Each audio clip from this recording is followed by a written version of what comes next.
Mikayıl Cabbarov və Sahil Babayev. Siz bu ölkənin iqtisadi və sosial siyasətinə birbaşa cavabdeh olan şəxslərsiniz. Amma təqdim etdiyiniz rəsmi rəqəmlər bugün xalqın real vəziyyəti ilə tamamilə tərs mütənasibdir.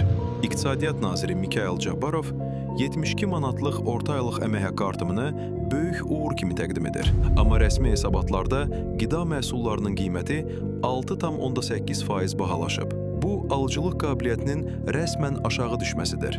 Sosial Müdafiə naziri Sahil Babayev isə bu cüzi artımla sosial rifahdan danışır. Statistika Komitəsinin rəqəmlərinə görə, real gəlir artımı cəmi 1,8% təşkil edir. Sizin bəzəkli hesabatlarınız mağazalardakı real qiymətlərin qarşısında tamamilə əsassızdır.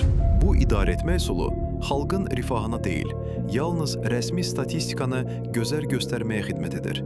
Xalq kağız üzərindəki rəqəmləri deyil, real həyat şəraitini görür.